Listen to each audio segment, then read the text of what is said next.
everyone. Good evening, my dear children, and welcome you all on a really exclusive type of apprehensive class, which is conducted by Codes by Semizircle through New Leads, Nugegoda.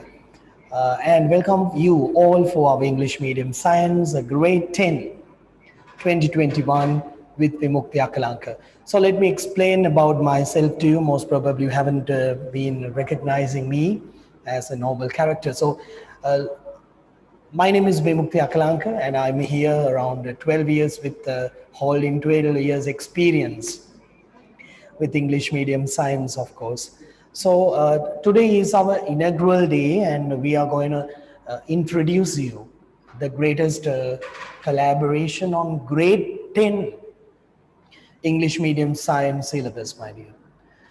So, my dear children, if you're watching us through YouTube right now on live streaming, I think that you will be recognizing this class is amazing, having amazing technology. We use all the types of technology such as the teleport and hybrid tuition solutions. And in this class, of course, we are planning to have physical classes as well as online classes on the spot. All right, so first of all, let me explain some important strategies related with our grade 9 to grade 10 grade leap.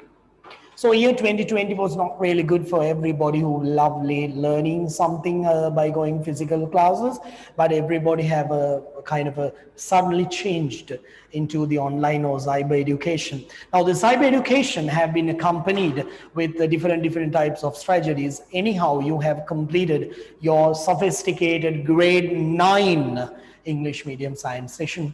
So most of your friends have already combined and finished the grade 9 what you call the grade 9 syllabus, and now you have completely outcomed and completely made out specifications in the grade 9 syllabus. You have done the nanotechnology, simple machines, those kind of a very important strategies related on grade 9. But remember something, grade 10 is not just a sweet dream like grade 9. Grade 9 lessons we have just learned simple introductions on certain topics.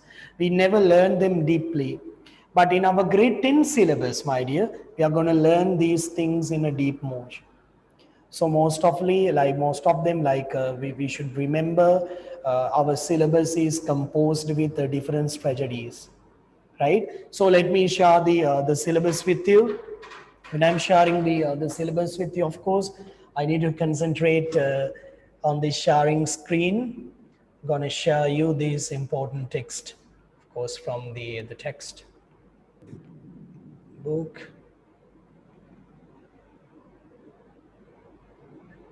Let us see the syllabus on there.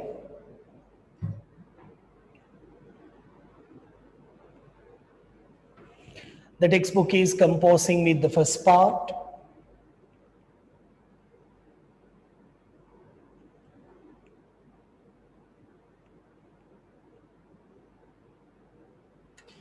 As well as the textbook is composing with the second part as well. So we are going to check them out. You could see me though in here. We got the grade 10.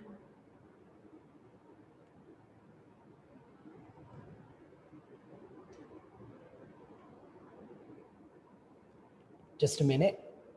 I need your patience.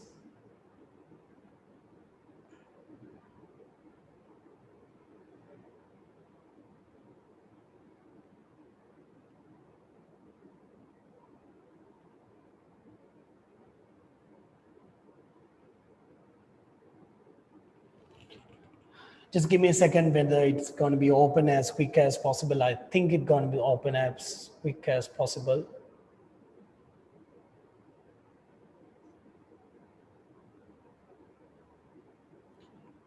It takes time.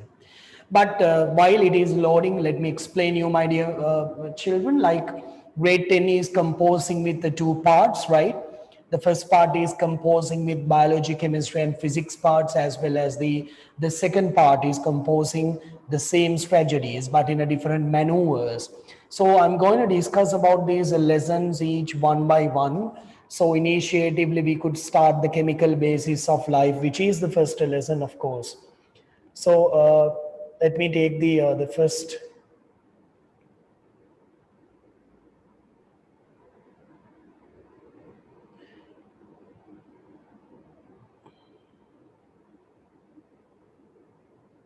Okay. So there you go. You have the grade 10, the first part already in there. Let's see the specifications of this lesson. Let me go through with these syllabus parts so you could, like see them all and try to, I'm going to give you some sort of a explanation in it. Okay.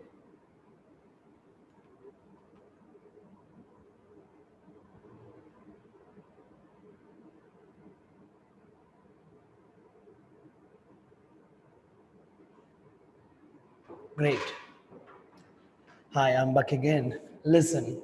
So if you have seen a kind of a green color text that refers it's a biology part, as well as if you have sort of a red mix thing on the textbook itself. I think you have already downloaded the grade 10 syllabus from it, right? I think you have already taken the syllabus, of course. And if you have seen a blue one, it's chemistry. So let's look at our first lesson on the first part, my dear. That is known as the chemical basis of life. So when we consider the human life is composed with 25 elements that of course we can see around. There are 92 elements in our surroundings. From the 92 elements in the surroundings, 25 elements can be seen inside our body. Among them, carbon, hydrogen, oxygen, and nitrogen are the greatest, right? We are going to learn it as a chemical basis and it move on. And we are going to learn about the carbohydrates, which has three parts in it called monosaccharides, disaccharides, and polysaccharides. As well as the proteins, we are going to learn about the proteins and their significations, as well as the lipids and the nucleic acids and the water and of course the minerals and vitamins. These are the strategies that we are going to learn on the first lesson. The first lesson is all about chemistry in biology, but it is a biology lesson, so we call it as the chemical basis of life. All right. And then of course the second lesson that the most children kind of hate this lesson, because this is the initiative part that we are starting to learn mathematical physics. That means theoretical physics are starting from this lesson in grade 10, my dear. That is, of course, the motion in a straight line. Now, when we consider about the motion in a straight line, it has many categories of this lesson. If you could see yourself, the distance and the displacement, and of course, the speed, the velocity, acceleration, displacement time graphs, velocity time graphs, and the gravitational acceleration, or we call it as the g-force. So on the second part, of course, in there, you could see the motion in a straight line comes across with the different types of physical calculations. So we are starting to learn about physical calculations, my dear children. So that's some sort of a very important thing. Let's look at the third lesson. That is, of course, a chemistry lesson. That is, of course, known as the structure of matter. Now, when we consider about the structure of matter, you have heard earlier about the atoms and the molecules and the planetary models of an atoms and the electronic configurations, periodic table, and significant strategies. So the planetary model of an atom is the basic part. You could see the electronic configuration, modern periodic table and its strategies, isotopes, patterns see in the periodic table, metals, nonmetals, and metalloids, chemical formula. These are the strategies which are explaining by the structure of matter. These are the specific things that we are going to learn about this chemistry lesson. My brother, remember, you haven't learned some of these lesson parts. You never sometimes heard about them.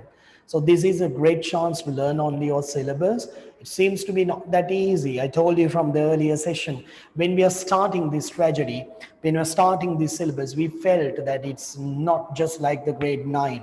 It's a lot more harder. So we want to put much more efforts in it. It's very important.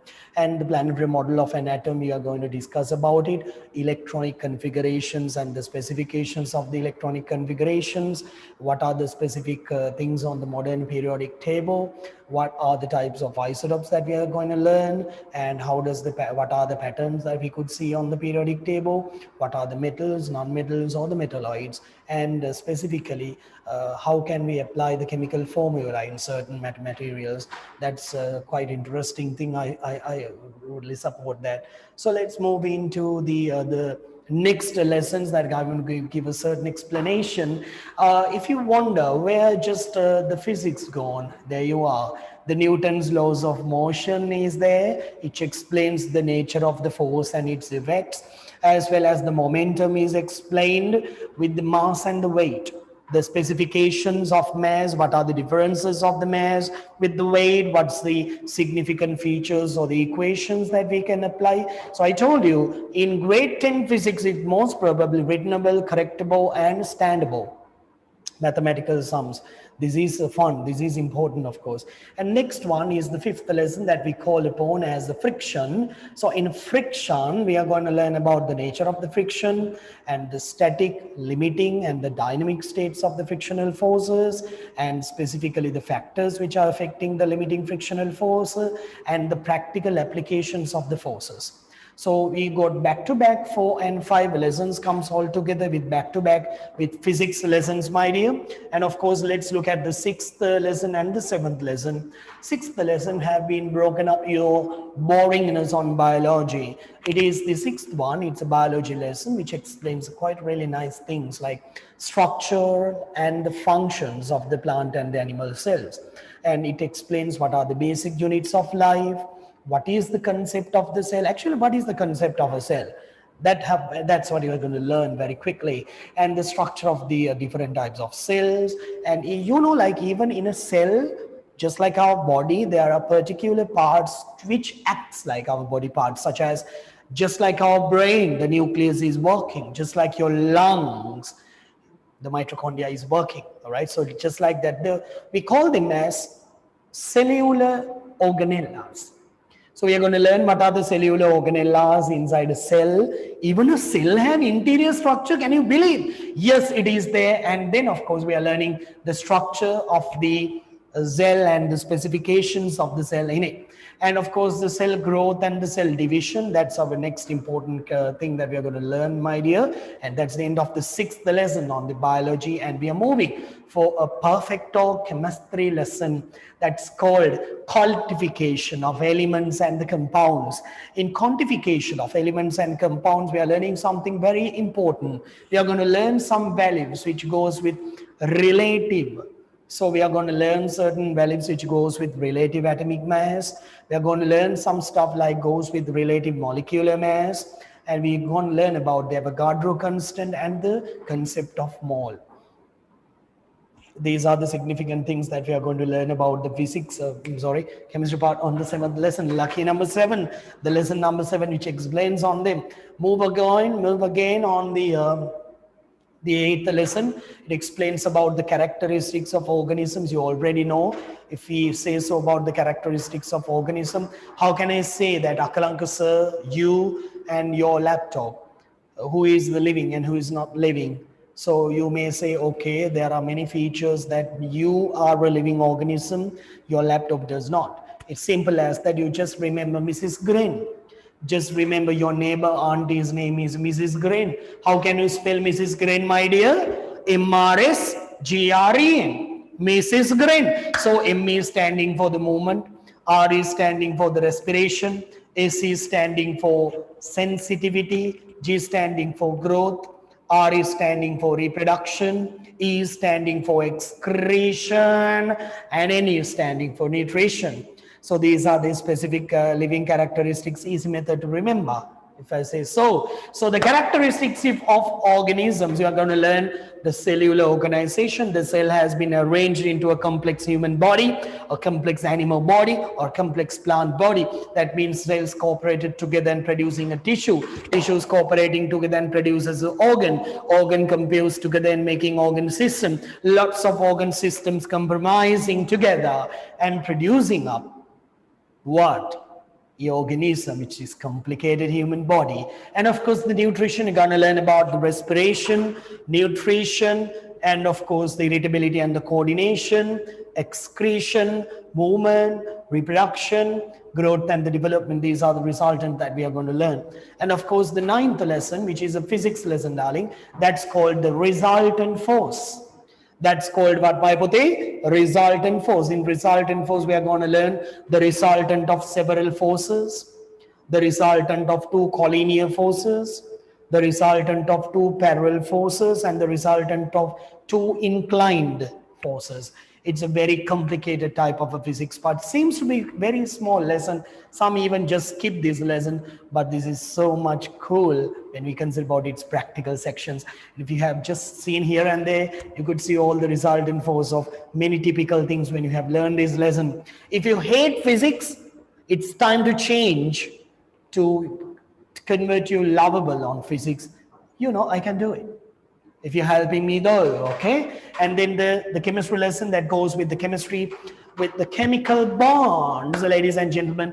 So if you're watching me through YouTube right now or Facebook Live right now, or maybe you're sitting on the class and listening to my lecturer, you should remember the chemical bonds in grade 10 local syllabus or the national syllabus is extremely somehow an important part. Extremely important part, because we are going to learn about the ionic bond, we are going to learn about the covalent bonds, we are going to see what are the polarity of the bonds, what are the intermolecular bonds and their strategical things, properties of ionic and the covalent compounds. These are extremely important strategies which explains about the chemistry.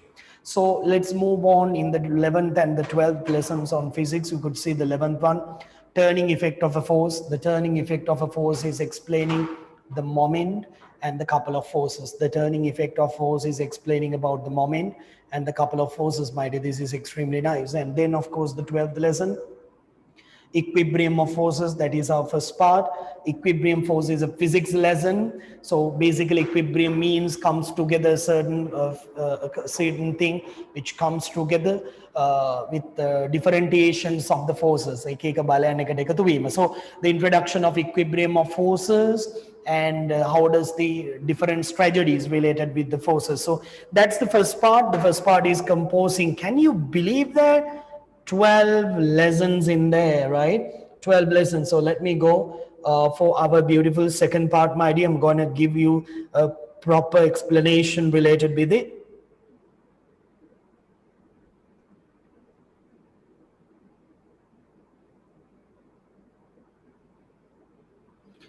So guys, when you're looking at the 13th lesson and the 14th lesson, both 13 and 14 lessons are categorized under biology lessons. The 13th one, of course, the world of life. Now, do you know that the animals are having scientific names and the plants do have scientific name? For example, coconut, we call it as what? Cocos nucifera. Human, yes, it's called Homo sapiens, right? So Kotia, the tiger, Pantheradus pardus kotia, the Sri Lankan version of leopard is known as that. So just like that, we are giving scientific names and conclusions about the organisms. So first of all, in this lesson, we are considering how could we give classification of organisms and what could be given as the nomenclature of organisms, what are the specific things that we could do on the organisms. And the 14th one is explaining about the continuity of life. How does the life is moving on and what are the specific things, such as we are going to learn about the reproduction. And of course, we are going to learn about the reproduction of plants and the reproduction of man and sexually transmitted diseases by the man. This is important, of course. All right. So cool. Let's move into, those are the two biology lessons, and let's move into the 15th lesson and the 16th. The 15th lesson is explaining about, it's a physics one. You never heard about this word maybe. That is, of course, we know it as the hydrostatic pressure and its applications. So it goes with the pressure, and we are going to learn what is hydrostatic pressure. The pressure which is created on a certain liquid is known as the hydrostatic pressure, and the transmission pressure through the liquids and the pressure due to the gases. These are the specifications that we are going to learn on the 15th lesson itself, which explains about the hydrostatic pressure and the importance of hydrostatic pressure. And in a chemistry part, darling, we're going to learn about the changes in matter and the rate of reaction. Changes in matter, we're going to learn about the chemical changes and the chemical equations and the reactivity of metals and the activity series, and the gases, their preparation, properties, and the uses. These are the specific things we are going to lead about. And then on the 17th part, we are going to learn about the rate of reactions. It is one of a chemistry lesson that we are really relayed on the factors that affects on the rate of reaction. That's a quite a small lesson, the rate of reaction lesson. But you should remember this lesson is creating a kind of a Pandora, and which explains how this rate of a chemical reaction has been measured, what are the specifications of these chemical reactions, and how could we get obtained with it. It's a very important thing, don't you think? And then back to back, we got another physics lessons coming up on 18th and the 19th lesson parts, my dear, on science. We are learning on 18th lesson about the work, energy, and the power. So in here, this is a physics part on the grade 10, which explains about how does the work is moving on, how does the energy has been collaborated together, how can we categorize the power. Not the power that which has in our hands, the power which we consider about in the chemical manner. That is, of course, known as the specifications of the power. So on the 19th lesson, we are going to learn about the current electricity, which is a physics lesson again, and there which explains the static electricity and the current electricity. And there, of course, the electricity flowing through the conductors will be explained, and the potential difference and the electromotive force will be explained in a proper manner, and the relationships between the current flowing through a conductor and the potential difference across the conductor. These are the significant setting ups. And of course, we are learning about the resistors and the combinations. And then, of course, if you are wondering how your characters of your body features, your fairness, your hair color, your sophisticated body parts have came across into your generation from your mom or dad, how come it just came out into your body? The perfect lesson to learn about it is, darling, called inheritance. In inheritance, we are learning how does the organisms are diversed with each other, how does the diversity of the living organisms are moving on, and what are the Mendel's experiment. A scientist called actually a father, Catholic priest, Father Gregor Mendel, have done several experiments related with this. So these specific experiments that he have been conducted was a phenomenon, a feature, a victorious thing about this inheritance. And then what are the basic concepts of the genetics we are going to learn, and the heredity, and of course the sex determination of humans, human inherited disorders, and then the most wondering part called genetic engineering. This is so cool, don't you think? It is so cool, my dear. So I'm going to stop the sharing on the screen. I'm going to see you back face to face and having kind of eye contact. Okay, I think we got one student on the screen right away. He's watching us from the Rashmika, right? I think Rashmika. He's watching us right away. Anyone that you are watching us should remember some very important strategy about the grade 10. It's not like grade 9 that you have been wondered. It's a bit complicated. But the most complicated things can be learned in an easier manner if you divide them accordingly to the dates, if you have a great time capsule plan, if you have a perfecto learning materials, if you have all these things comes together, and in a beautiful Friday evening at 5 to 7 will be a perfect time to learn grade 10 English medium science, don't you think? It is. So my dear children, my dear parents, if you're watching this, my dear fellows, if you guys are watching this introduction, right, we are going to start the perpendicular classes from the next Friday. We are going to start the class on the next Friday in a appropriate manner. So the time, don't forget, the time is 5 to 7. I need your friends to deliver this message. You want to deliver this message to your friends most probably. And of course, you could see that how they have been, introductively and corresponding to this work. So let me give you a simple idea. When we are meeting up with the class on the physical or the online session as we planned, my dear, you need to have two writing books. The first writing book should be a theory book, should be a kind of a CR book, and we are writing all these theoretical parts in there. And my revision book should be a kind of a normal book, and I'm going to PDF you most of the tudes by online sessions. If the physical classes have been started, I can give you the tudes by print by myself. So you could use them up and write down the questions and probable answers, possible answers in your writing books, as you have been already mentioned. So we got another fellow who have been collaborated us with together. My dear child, we just explained about the syllabus that we are covering all together with the physics, chemistry and biology, and I have given certain type of introduction about them as well. All right, so let's move on into our first lesson. Let me give a certain explanation about the first lesson too. Let me share the screen with you. Go to the first one.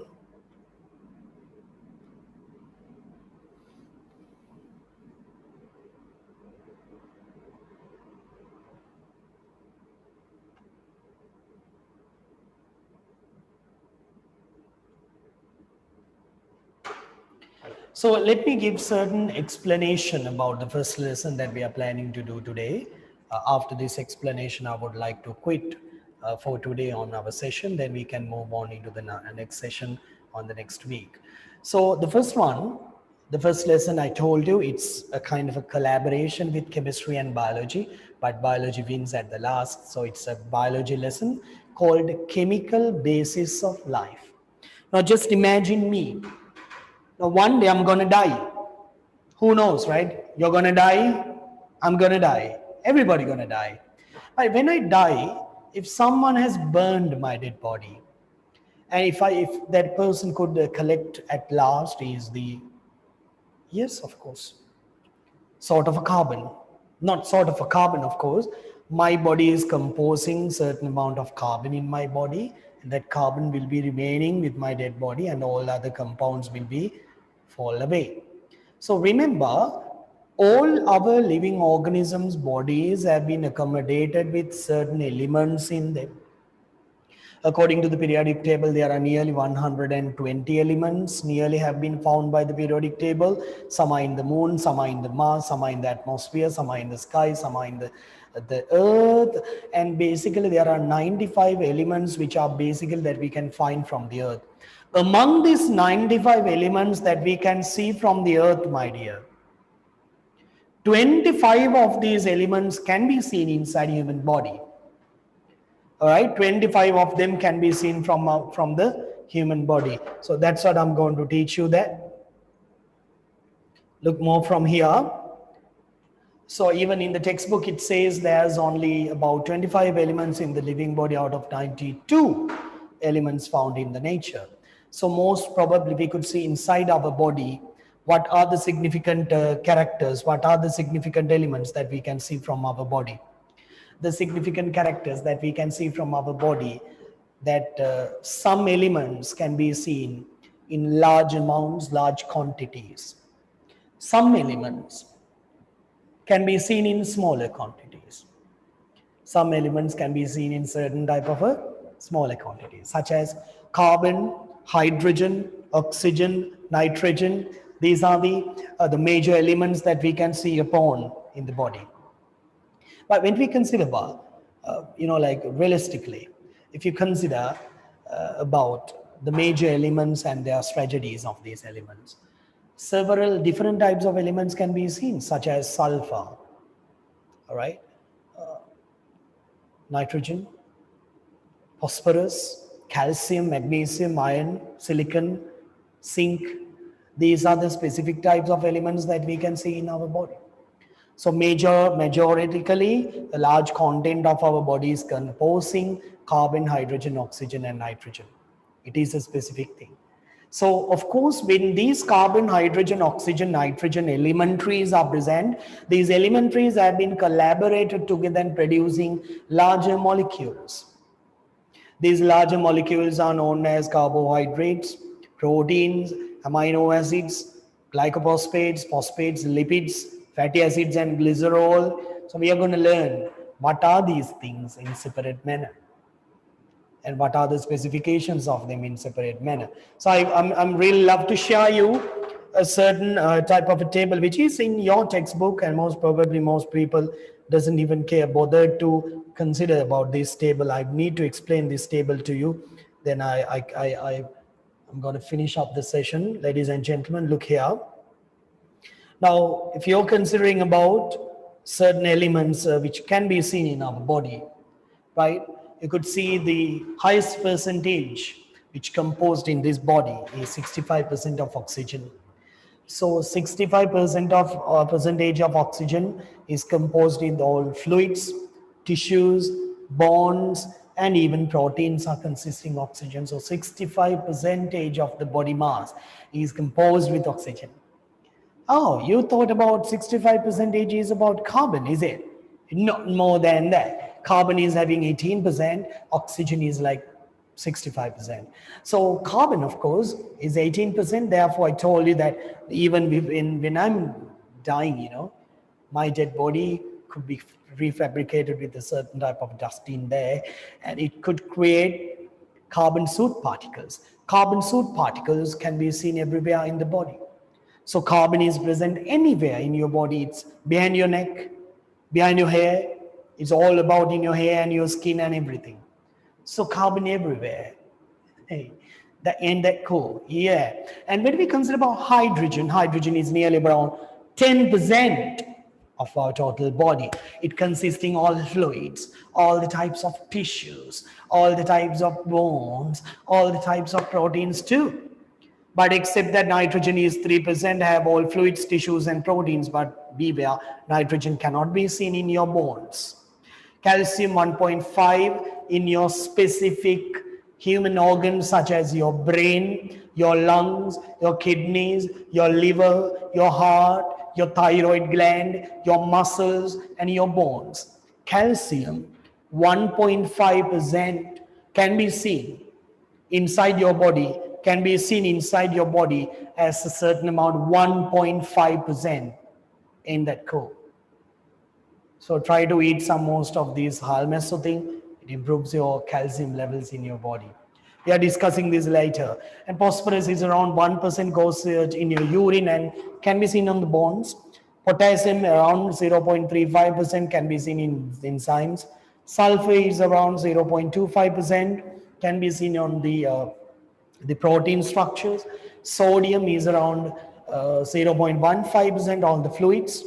And again on magnesium, it's very small percentage, around 0.05, can be seen in your brains, your lungs, your kidneys, your liver, your heart, anywhere. All right. So these are the things that we are going to learn, and we are going to write them up in our writing book. And of course, I'm going to show you stuff like this. Let me share a certain videographs that I'm using to show you up. Just give me a second to show them up.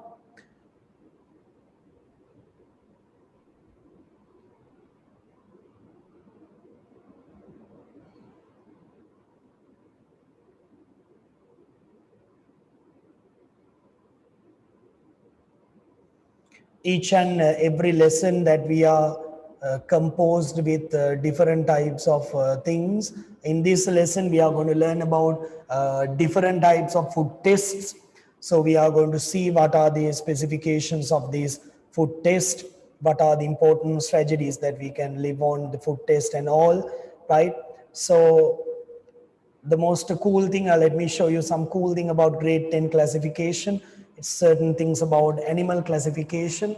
Watch this and try to be enthusiastic yourself. All right. Try to learn something from this, my dear.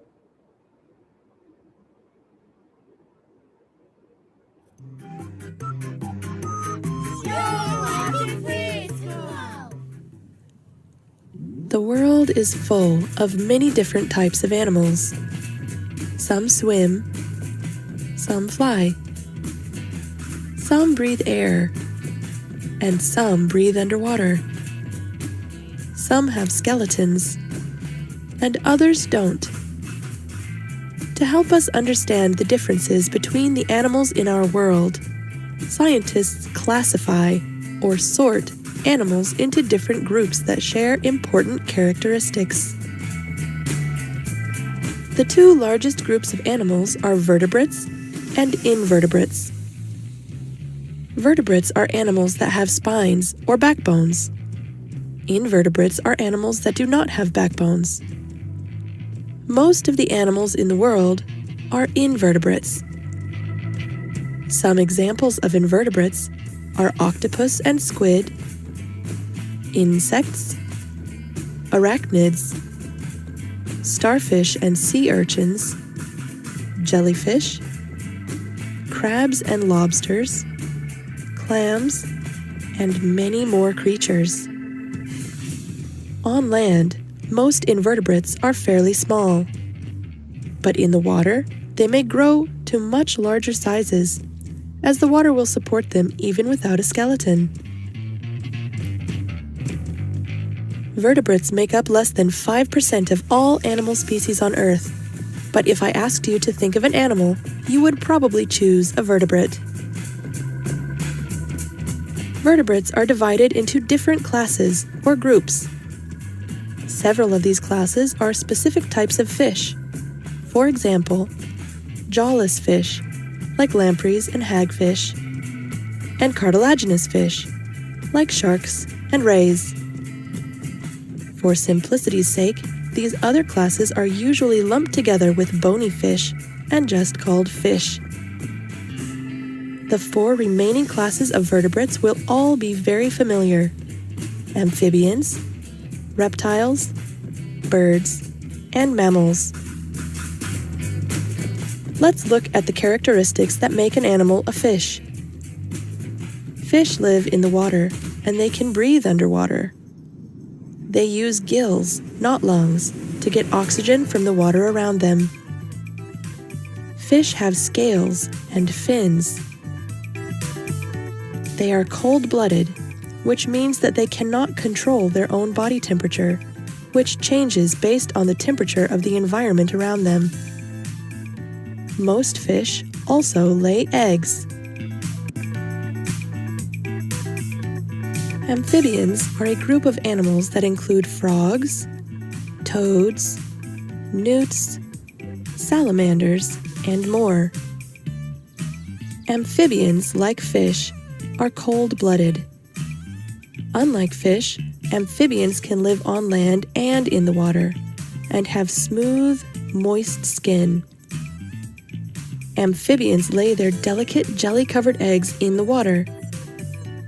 When the eggs hatch, the young may not look much like their parents, because some amphibians must go through metamorphosis, or a big change, to become adults. Aside from some fish, amphibians are the only vertebrates that undergo metamorphosis. Reptiles you might know are turtles, snakes, crocodiles, and lizards. Like fish and amphibians, reptiles are cold-blooded. Unlike them, reptiles are air-breathing animals and cannot breathe underwater. Even reptiles that live in the water must come to the surface to breathe. You can tell if an animal is a reptile instead of an amphibian if it has dry, scaly skin. Most reptiles lay eggs, but they are very different from the eggs of amphibians or fish. Their eggs are laid out of the water and have a protective shell. For the most part, reptile eggs have soft, leathery shells. Birds are easy to recognize. They are the only type of animals in the world to have feathers. Like reptiles, birds can only breathe air. All birds have 2 legs, and all birds also have wings, but not all birds fly. Unlike fish, amphibians, and reptiles, birds are warm-blooded. That means that they can maintain a constant body temperature. Birds lay eggs, but unlike the eggs of reptiles, birds' eggs have hard shells. The last group of animals we are going to talk about is mammals. Mammals are the group of animals that humans belong to. Like birds, mammals are warm-blooded and breathe air. Even mammals that live in water must come to the surface to breathe. All mammals have at least some fur or hair, although some have less than others. Almost all mammals give birth to live young instead of laying eggs, and all mammals feed their babies milk. A fun fact about mammals is that mammals are the only animals to have ears that stick out. The animal kingdom is classified into many different groups based on animal characteristics to help us understand the world around us. Saying an animal is an invertebrate, a vertebrate, a fish, amphibian, reptile, bird, or mammal tells us many things about it that can help us to understand its needs and behavior. I hope you enjoyed learning about animal classification today. Goodbye till next time.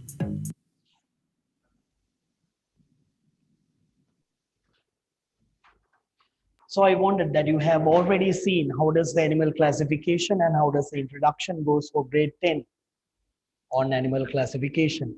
It's just a slideshow to show you that how we are working out in the class.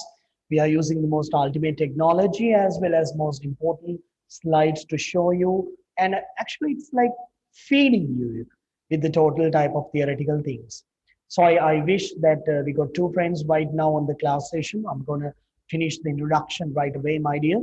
So on from the next week, Friday, at 5 o'clock to 7 o'clock continuously we are conducting the first lesson on grade 10. Please refer your friends, let your friends know that we have ultimate a kind of a class that conducted by codes by semicircle, and very important and very continuous, very strategical and statistical class. So have a nice day, children. I wish that you have obtained something about the grade 10 introduction today. Wish you to see on the next week. Take care. Have a nice day. God bless you. Bye.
Ini malah mic